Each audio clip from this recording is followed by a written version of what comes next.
Welcome back to the news at 10. The Lagos State Governor, Mr. Ambode, says that the proposed construction of the Fourth Mainland Bridge will now take off in July this year. The governor also accused the Ministry of Works of stalling his efforts to construct a 10-lane road leading to the Lagos International Airport. He was speaking to journalists in Lagos after inspecting projects across the state. Accompanied by some members of the Lagos State Executive Council, Governor Ambode inspects the ongoing multifaceted road project on Ojodu-Bega axis. It includes the construction of about 700-meter slip road through which traffic outward bound Lagos through Ibadan Expressway can connect communities in Ojodu. The governor also inspects the construction of a flyover bridge in Abule. When do you think we can open this road and then get this flyover ready for commissioning? The flyover will be ready for commissioning by end of April. From Abule, Governor Ambode inspects the stretch of Aboru-Abesan Link Bridge. The last time he visited was November 2016. Now the work is at the finishing stage. After inspecting the three projects, Governor Ambode explains his observation at a press conference. I want to make it very clear. For whatever it is that we have done in the Abule axis, most of the people that we have actually taken off their properties are actually having illegal occupation of government setback. And they also know. On the other part, that you had actually also spoken about the Fourth Mainland Bridge. I can tell you that we are also almost in a financial close with our new bidders, and in due course, like I did promise, we will do the groundbreaking within the next 4 months. The governor also reacts to questions from journalists over the proposed reconstruction of the Oshodi Airport Road. We are having challenges with the Federal Ministry of Works and Housing and Power. This is a road that we believe is an internal road and it's not an interstate road. And you know, the Federal Ministry of Works believe that they should do the road, but they have not been able to do it all these years past. It's only logical that they should even give us part of what they are owing us so that we can complete this construction of the airport road within a time frame of 6 months. The state government says it is optimistic that these projects will make the surrounding communities economically viable. Let's take a look at some business news for the day. Here's Anne Waudu.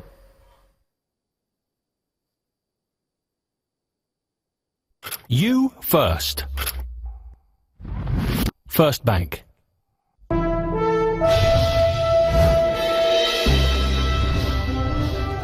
Hello and welcome to Business News. A proper implementation strategy must be mapped out by the federal government if it hopes to achieve its goals in the new economic recovery plan. But that's according to the chairman of the Nigerian Economic Summit Group, Mr. Buka Kyari. He told Channels Television that a time frame has to be set and each sector mapped out and monitored to ensure proper execution. There is no what you might call implementation or the execution and the monitoring of the execution, meaning that we should set ourselves some KPIs and sometimes timelines, meaning here in 3 months from now we have to do a check, 6 months from now we have to do a check, 9 months from now we have to do a check. So those check marks and what are expected and what kind of outcomes are expected from not just the economy but from all the segments of the economy that have been highlighted in the document need to be clearly spelled out now so that we all can hold our government responsible in the execution of the plan document that has been released. I think that is lacking at the moment. Nigeria's Debt Management Office says the country's total debt rose to 17.36 trillion naira as of December 2016 from 12.60 trillion naira in 2015. The DMO reveals that Nigeria's foreign bonds and loans stood at $11.40 billion by the end of last year, while local debt surged to 13.88 trillion naira, up from 8.83 trillion naira in 2015. The debt office says it will raise 130 billion naira at a third domestic sale for the year on Wednesday next week, and then sell 1.13 trillion naira worth of treasury bills by the second quarter of this year. In the meantime, the federal government says it plans to issue a new savings bond this month aimed at retail investors in a bid to expand its funding base. Thursday's session at the local equities market ended in the green as major blue chip stocks from the industrial and the insurance sectors staged a comeback. For more on this, here's Harriet Agbini.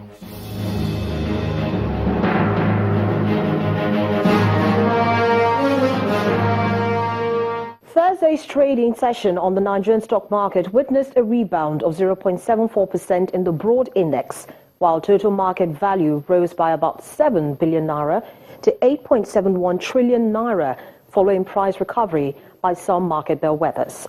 Improved investors' appetite in Dangote Cement and Nestle contributed to market turnaround. These equities also led 14 other price advances by 5% apiece, while Nigerian Breweries was the biggest decliner among 9 losers as it went down by 6.75%. Overall transactions yielded a slightly lower turnover of 215.9 million shares traded in 3,279 deals for over 2.18 billion naira. Bank stocks Zenith, Fidelity and Guarantee Trust Bank were the most actively traded stocks for Thursday's session. Those are today's trading figures. I'm Harriet Agbini. Thank you, Harriet. European markets closed slightly higher today as the ECB keeps its key interest rates unchanged and raises growth forecast for 2017 and 2018. Let's see the numbers.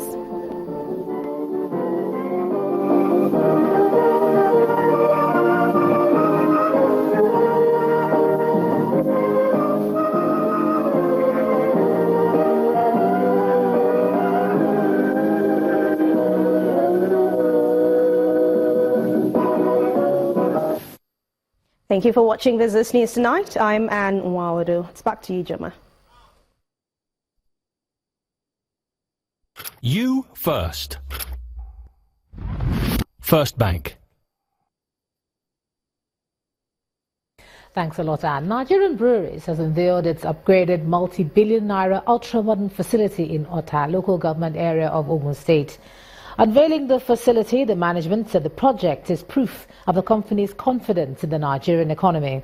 The Ogun State Governor Ibikunle Amosun praised the management team of the company for doing business in the state and promised investors better security and infrastructure.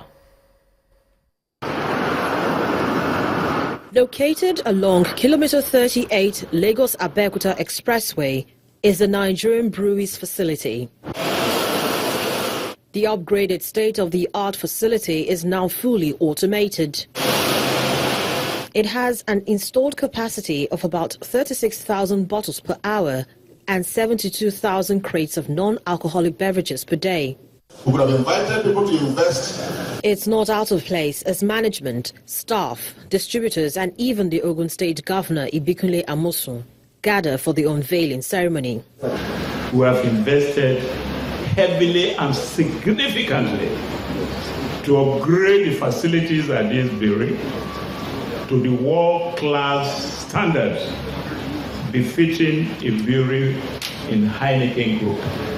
Governor Amosun and former President Olusegun Obasanjo, represented by his aide, Abraham Akonle, commended the management for its foresight, especially in the face of current economic challenges.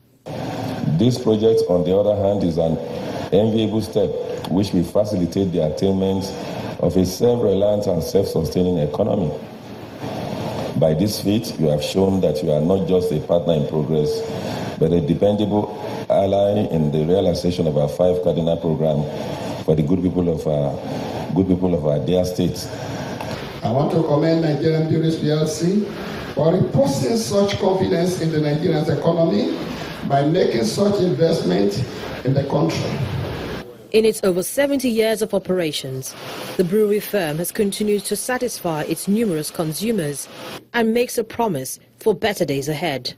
Despite the current challenges, our belief in the fundamentals of Nigerian economy is not shaken. We would keep trying to do everything we can to improve our efficiencies to ensure that our consumers get the very best. The high point of the occasion is the planting of trees by the chairman of the company and the Ogun State governor, signifying the company's commitment to a green environment.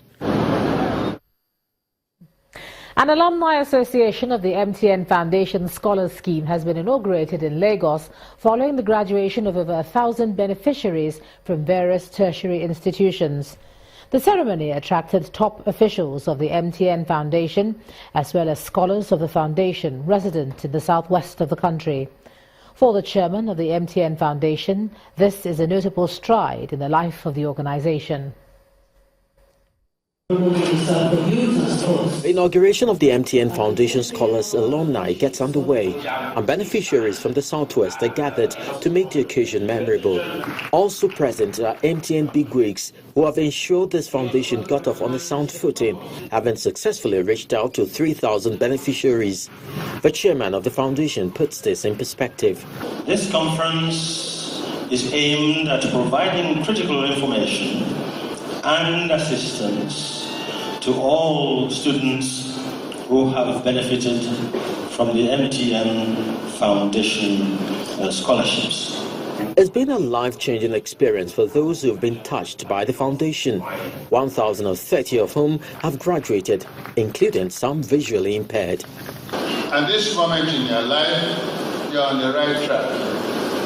However, time waits for no one, and the years will fly by quickly. So you have moved very fast and grabbed all the good opportunities that come by the way. I tell you today that I can. Various speakers are on hand to speak on winning ideas and how to make a difference. Some people will tell you idea sucks, improve upon it. This is soon followed by the inauguration proper of the Scholars Alumni, and the students are delighted about this. I feel so proud and elated today. Everybody on this platform, they are all brilliant. So what next is for us to connect and look for how we can move our country forward. The executive secretary of the foundation sums up the essence of the event. So what happens is that these students join the scholarship scheme in their second year, and then they receive 200,000 naira for that year, and every other year, as long as they continue to maintain their grades. With the inauguration concluded, this alumni can now look forward to all the goodies on offer, including networking opportunities. As the International Women's Day is observed on March the 8th, some organizations have been lending their support to ensure that women's voices are heard. One such organization is Sterling Bank PLC, as it launches the One Woman Initiative to empower the Nigerian woman. Speaking at the launch, the General Manager of Corporate Banking of Sterling Bank, Muji Bakare, says Sterling Bank believes in the potentials of the Nigerian women, and the One Woman Initiative is designed to offer her best possible life. As the world marks International Women's Day, Sterling Bank PLC is taking it a step further with the launch of One Woman to identify with the deepest feminine needs by providing the women strength and courage to carry on. We have created a value proposition, especially for the woman, which speaks to her needs.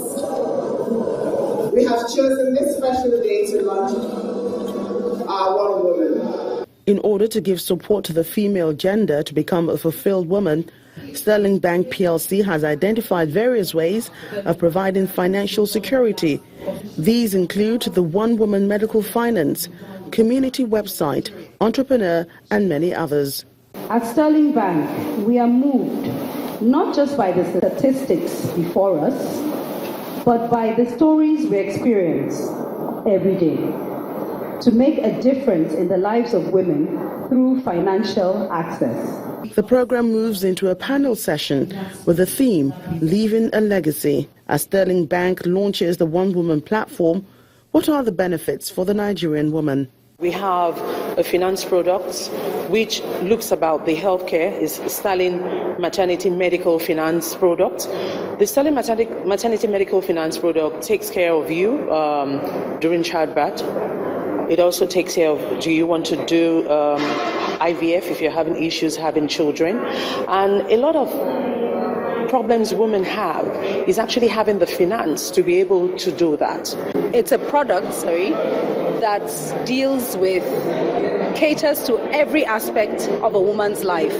Her finances, her emotions, her well-being, her growth, her training. It's an all-round package. With the launch of the One Woman, Sterling Bank is saying to the Nigerian woman, work on yourself, know what you want, and be strategic in getting it through the Sterling Bank One Woman project. Still ahead on the news at 10, Arsenal manager Arsene Wenger says fans' opinions will influence his decision on whether or not to remain in charge of the Gunners next season. That's on sports. Stay with us.